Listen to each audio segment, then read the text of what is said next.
All right, we have Texas A&M offensive lineman Erik McCoy, and we'll take questions. If you'll raise your hands, we'll get a microphone to you.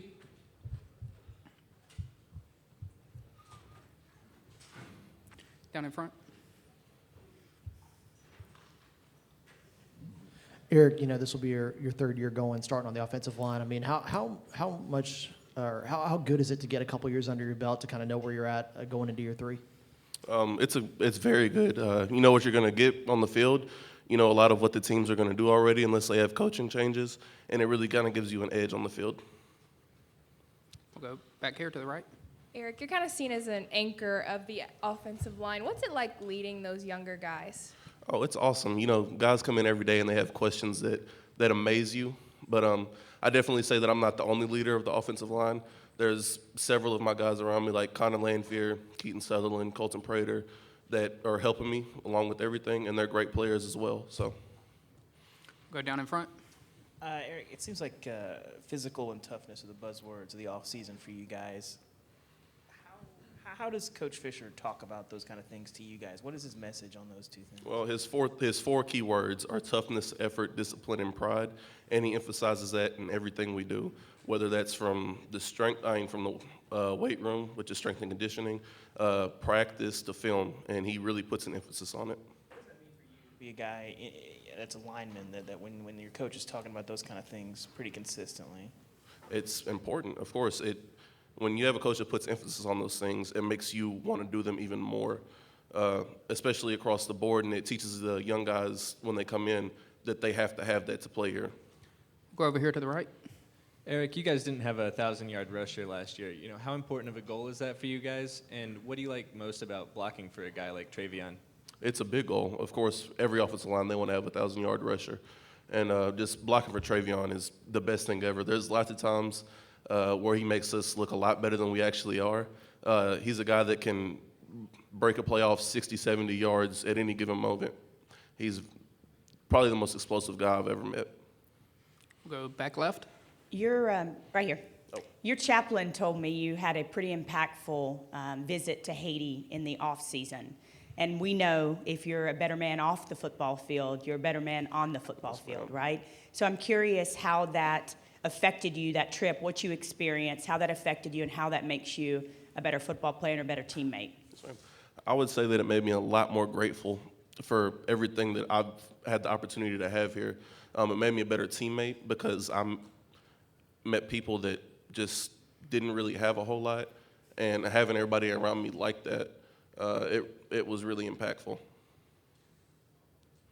We'll go back here, middle.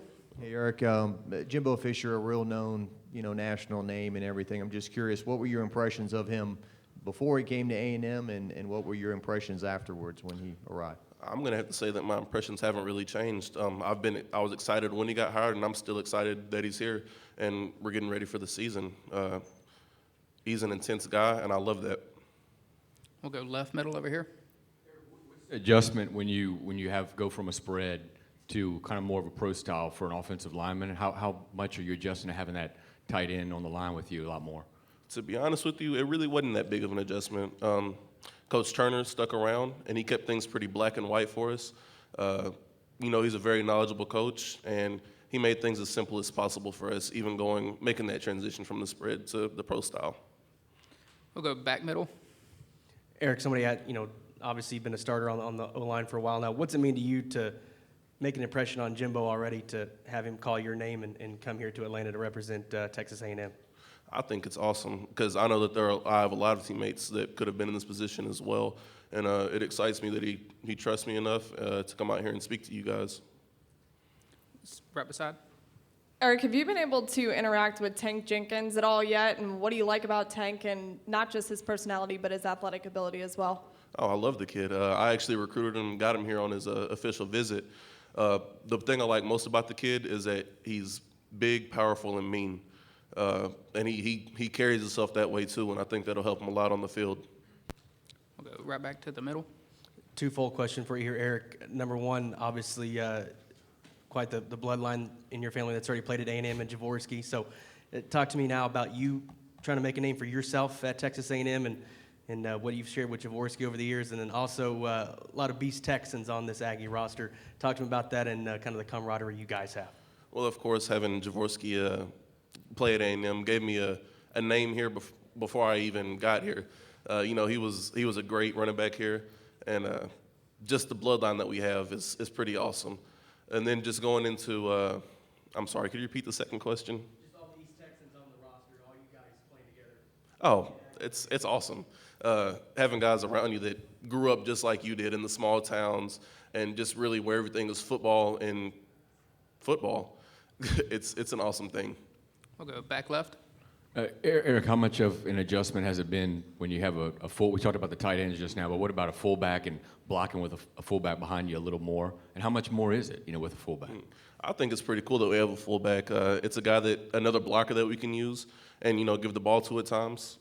He definitely leads the way for our running back in a lot of plays, and I think it's going to be awesome having one back there. Oh, it doesn't really change my job as well. I might change my point every once in a while, but for the most part, it's stayed the same. We'll go down in front.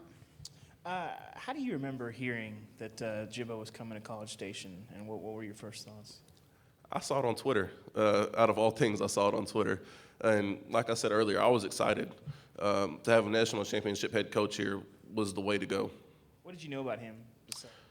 Not a whole lot. I knew that he had been at Florida State for quite a while, and that, of course, he had won a national championship there, and he was one of the only 4 coaches that has done that that's active. Down in front.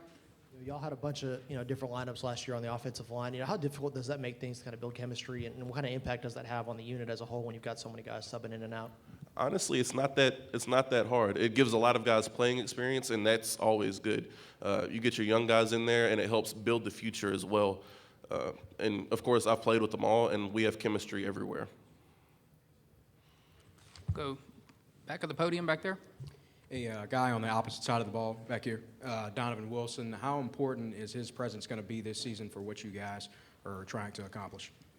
I'm sorry, I couldn't hear you. Can you repeat that? Donovan Wilson on the opposite side of the ball. Okay. How important is he going to be, his presence back on the field? How important is his presence going to be for what you guys want to accomplish this season? Oh, he's a very important piece to our defense. When he went down last year, it wasn't fun, and you could see that. But having him back will definitely be very impactful. We'll go all the way over here, back right. So far, what has Jimbo brought to this program? I know the season hasn't started, but just for the players in the locker room, what has so far he brought to A&M? He's brought a how you do anything is how you do everything mentality. He basically says that how you perform in the classroom is how you're going to perform on the field. Eating your meals, if you don't do it, that's how you're going to perform on the field, and just things of that nature. We'll go right in the middle.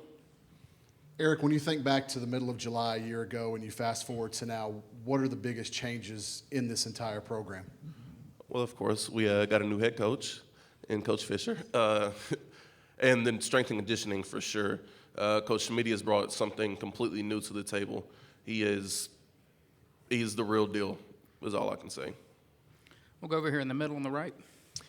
Eric, the LSU game has been a tough one for you guys to get. You guys have beaten Alabama and some other people over the years, but not that one. Do you know any reason why, and do you hear about that? Is that one you eager to break? Well, LSU is they're always a very talented team. Offensive-wise and defensive-wise, they come with it every game. Of course, we would love to beat them, but I feel like the guys that I go against every day are preparing us for that moment. On the defensive line, the linebackers, we have a lot of talented guys in there. We'll go front row of the cameras over here. Building off that question, Eric, I know you guys are tired of going through it yourselves and also reading about it, the 8-8, the 8-win seasons, and how do you get over the hump? The question is, why would this year be different, and do you guys believe that this year is the year you can compete again for an SEC West title? Yes, I do. As I mentioned, Coach Fisher has brought in a new mentality of toughness, effort, discipline, and pride, and he's really hit those 4 key components in every meeting that we've had, and it's instilled in our minds now that if we want to be successful, we have to follow those things. He's brought a championship mentality to our team. We've got time for a couple more questions. If you just raise your hand, we'll get you a microphone. Go right back up here. You were talking earlier about the 4 keywords that Coach Fisher brought. As an O-line unit, do you guys have a keyword or a key slogan that you're operating or going on this year? We've really just been going into what Coach Fisher has. Coach Turner believes in following what the head man says, and he's even hitting it more than Coach Fisher is. He's saying that, and every time we're with him, every time we're on the practice field, he's instilling that in our minds. We'll go down here on the front row. Which first or second year guys impressed you the most, and who do you think's got a chance of really cracking the starting lineup this year that's young? Is that offensive line wise or anywhere wise? Well, as y'all know, Carson Green has impressed me since he got here, and he ended up starting the last 5 or 6 games for us last year. He's big, physical, and he's an aggressive guy that has great footwork and speed, and I think he'll be a force out there at the tackle position. Go back here, camera. What's your take on your 2 quarterbacks? And I know it probably doesn't change much for you up front and what you guys do blocking wise, but what's your confidence that if Mond or Starkle gets the nod for Jimbo behind you guys, what's your confidence in both of them? My confidence is very high in both of them. Whoever has a position is going to be the guy that Coach Fisher wants back there, obviously, and they're going to have the 4 things, and they're going to be great leaders. Anything else for Erik? Thank you.